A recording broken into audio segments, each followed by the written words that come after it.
Hello, welcome to the Wildline Podcast. I'm your host, Dan. This is a podcast about movies and how much money they make at the old box office. Today, we're going to do a little bit of a weekend review for the weekend of March 17th through the 19th. I'll walk through the top 10, do some quick analysis, and maybe do a little bit of a deep dive on Beauty and the Beast, the huge wide opener this last weekend. So let's get started. Of course, in number one, to nobody's surprise, Beauty and the Beast came in at a very, very outrageous 174, essentially $175 million for the weekend. Kind of just mind-blowing when you think about it. Going into this weekend, everybody was assuming that Beauty and the Beast was going to do well north of 100. Tracking on Deadline and Variety was thinking, and the industry as a whole was thinking, okay, 120s, 130s. Rival studios were saying, I would think a little bit higher, like 140s, maybe. But everything just clicked with this movie. And I can't really figure out why.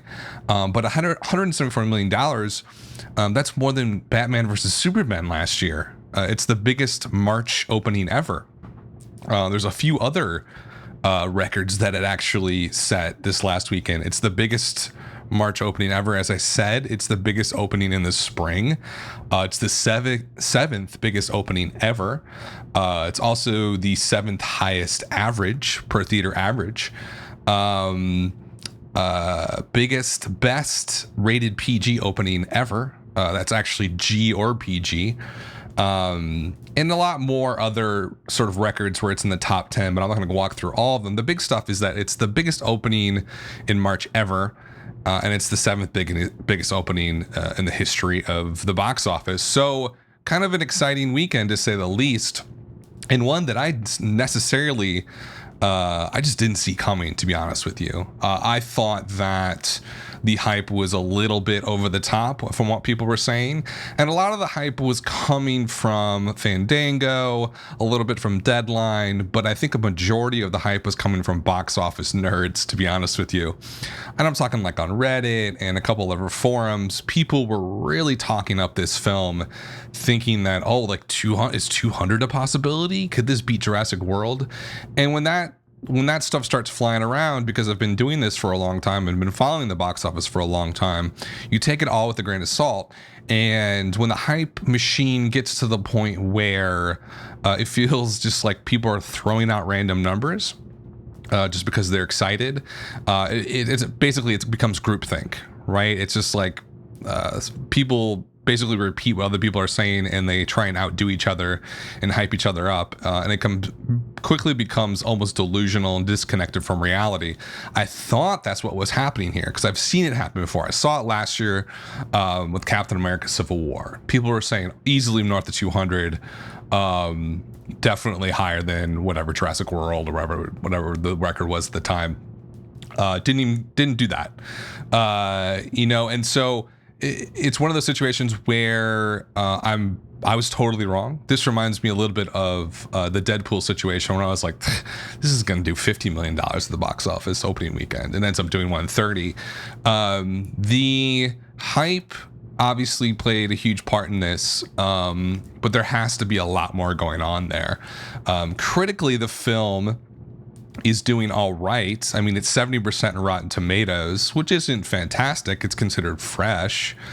The audience score on Rotten Tomatoes is much higher at 86%. So audiences are clearly connecting with the film more so than critics. The average rating on Rotten Tomatoes is 4.2 out of 5, so which is great, and that's almost like 60,000 ratings, so that's pretty good. Metacritic, again, that's a little bit more of an accurate description of the critical consensus of the film.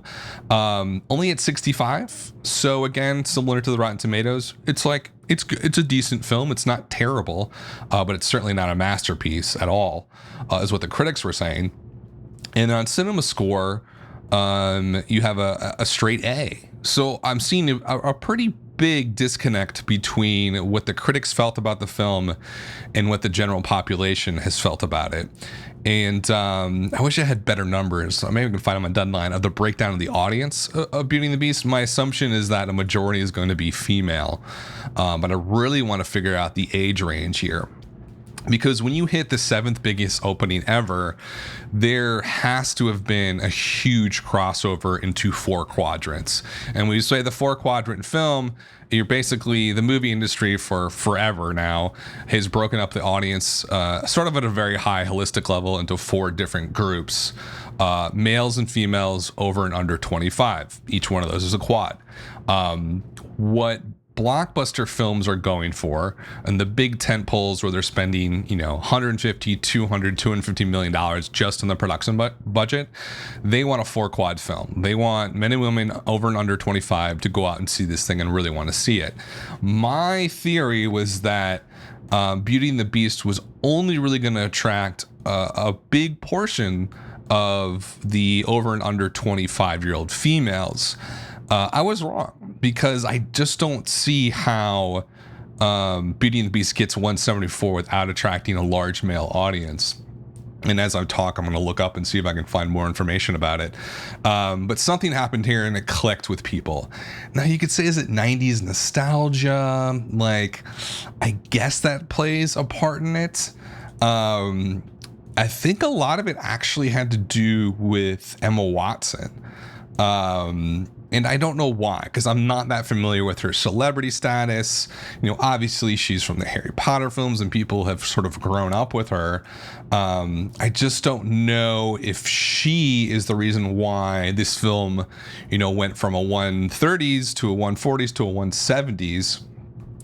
I don't know. Even today, the film continues to do well. It had the 2nd best Monday in March. It's sort of, just below Batman vs. Superman last year. It's just crazy. It's a crazy, crazy movie. I'm not sure why it did so well. But as the film continues to play, I'll probably pick it apart a little bit more just to see how and why it either fades or burns away pretty quickly. Because when you're looking at 174, a typical children's film or family film, you're looking at a multiplier well north of 2.5, more in the over 3 range. So at 175, let's say it does kind of maybe not even a good 2.8 multiplier for a family film like this, you're looking at 490. So $500 million is the limit here. And if it plays like a normal children's film and does like a 3.3, 3.4, you're looking at well over 500 million, you're almost like $600 million. So, I think the analysts are going to say, it's probably going to land somewhere north of 500, somewhere below 600. But I'm going to play devil's advocate here on this. And I already played devil's advocate with the opening weekend and got burned on it. And that's okay. Like, I'm used to being wrong in this game. It's all about sort of using why I love the box office, because you can be super smart. You can have a ton of experience doing it. You can have 1,000 different points of data, but at the end of the day, you cannot predict what is going to happen in the box office. You can come close sometimes, but 175 for Beauty and the Beast, a couple days before, people would be like, there's no way. I was one of those people. I thought I was going to do like 135, 140 tops. But we'll see how it plays out, and we'll see how that audience sticks around. A lot of people have been saying, is this a repeat film? Is this a Titanic situation where people go back and back to see it again and again, especially females? I doubt it, but from the buzz that I've heard from people, it seems like it might end up being one of those movies. And you have to wonder if the critics have sort of said, hey, it's pretty good. It's not a great movie. Why would people keep on going back to see it over and over again? There's something about the visual oral experience that is so attractive to them that they're going to put down $15 multiple times to go see this. And this is why I do this, because this is such a fascinating story, and a fascinating film. Because it's just a live remake of a movie that came out 20 years ago. I'm sure the original is beloved, But who thought that it would end up beating Batman versus Superman, which is like the two biggest comic book franchises at the height of the comic book movie boom. And that one ends up faltering. This one just sort of surges forward, and it's looking at $500 million total at the end of the day. I guess what I was saying is that how this is going to play out, I think, might be a little bit different than other family films. I'm guessing a sub 3 multiplier on this, and I'm guessing maybe even a sub 2.8, maybe looking at 2.7. Because the opening weekend seemed so outrageous and so, in some ways, front-loaded and inflated, I just don't see it having the legs of a Finding Dory, of an Inside Out, of a Zootopia. I just don't see that happening. You got Boss Baby coming out in a couple of weeks, and I think that's going to take away some of this audience. But we'll see. I'm going to keep an eye on it. Obviously, on each week, it's going to be in the top 10 probably for, at least 8 weeks, maybe 9 weeks. We'll see. But in any event, it is kind of an amazing feat that this movie did as well as it did, and totally went against any of the analyst predictions even 2 to 3 days before it was coming out. I think once you got around to like the Thursday previews coming in on Friday morning, people were like, okay, we were mostly wrong, myself included. This is going to be just a huge juggernaut. In the event, number one this weekend, got $175 million, was Beauty and the Beast. Theater count was 4,200. Huge wide opening. I think I said top 10 opening all time, maybe, just in terms of theater count. Per theater average, just a crazy $41,500 per theater average. That's just awesome. And that's what you're seeing there is, they're putting this up on a lot of screens, in a lot of different time slots, essentially, is what happens there. When you get to like over $40,000 per theater average, this is not a normal 3 to 4 shows a day. This is like 5, 6, everything selling out from 9 a.m. in the morning till like 3 a.m. at night. Just a huge audience there for it, all packed in one weekend. 174, so we'll see where it ends up, maybe $500-600 million. But that's going to be probably the focus for a lot of the spring, is sort of following Beauty and the Beast and how well it does. Coming at number 2 this weekend was Kong Skull Island, which I actually saw. It's an okay movie. Came in at $27.8 million this last weekend. A decent 54% drop. You got to remember, with a movie like Beauty and the Beast, the 7th biggest box office ever, it is going to suck the air out of the other movies, and the entire box office in general is going to be tilted towards that huge tentpole, and a lot of theaters are just going to switch over and add more screens to Beauty and the Beast, so there's just less to go around with the rest of the movies, and so you're going to see bigger drops than normal, I think, this weekend. Kong probably would have had like a sub 50, maybe around a 50% drop on a normal weekend, just because people seem to like it a lot, or they like it okay. It's doing pretty well. It's sitting at $109 million so far in its second weekend. It's per theater average. It's a pretty decently healthy $7,200. I kind of wonder where this thing's going to end up at the end of the day. Its production budget was higher than Beauty and the Beast. It was at $185. This seemed like a movie that perhaps if Beauty and the Beast had not come out the weekend after, might have done well enough to make a little bit of a profit or probably break even. My guess now is they might be looking at a loss, just because that production budget was so high. And maybe they'll make it up internationally, but that's always an excuse. I feel like every time I talk about the box office and something's not doing well, people will say, well, it'll make it up in China. It'll make it up in Europe. It'll make it up in wherever. I find that that's not the case, actually.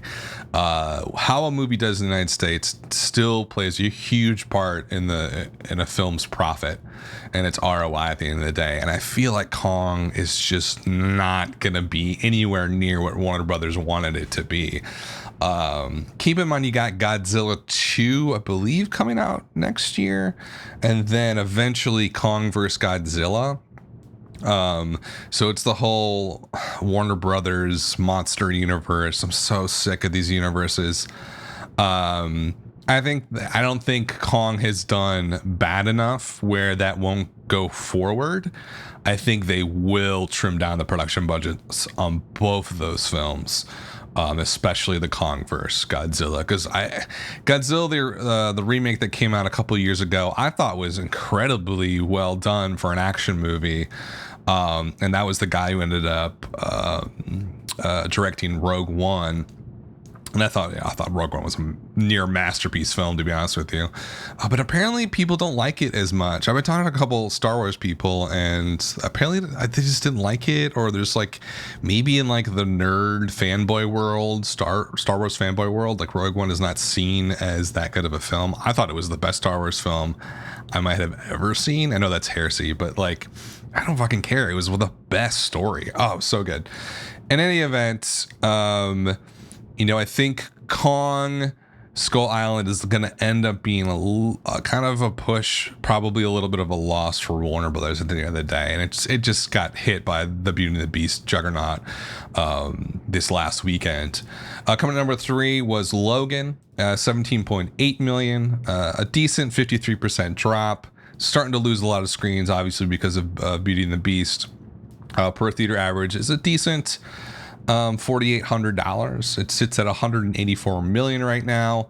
It is in its third weekend. Its production budget was at a decent, nice little low $97 million for a comic book movie that is incredibly low. Usually they're at least 150. Logan's a huge win, huge success across the board. There's not much more you can say about it. It's a great send off for Hugh Jackman and the Wolverine series. And I think Fox has found a really good formula with rated R, harder edge comic book films like Deadpool and Logan now, and that's what they're going to be known for. So I think people are going to go to them for like maybe like a rated R Gambit movie, hopefully, with whatever the hell his name is. That was supposed to come out last fall, but I haven't heard anything about that. You know what's interesting about it? Because the director of Ant-Man, which I thought was awful, and I know people love that movie, and I know it's got a great cinema score, and I know its legs were great, and that it's an indication of high quality. I don't give a shit. I thought that movie was trash. I thought Paul Rudd was not good in it, and I think the same director was slated to do Gambit. But I don't know where that movie is. I also heard David Fincher. No, I'm probably making that up. In any event, Fox is the go-to place for rated R comic book movies from now on, thanks to Logan and Deadpool. Number 4 was Get Out, the huge story of the sort of early spring, late winter. Had $13.4 million, a great 35% drop for this last weekend. Per theater average was $4,500. It now sits at $133 million in its fourth weekend on a production budget of $4.5 million. Let that sink in for a second. I ranted long term on Get Out last week, so I won't do much more on it. I do think it is a bellwether for a complete and utter change of the horror genre.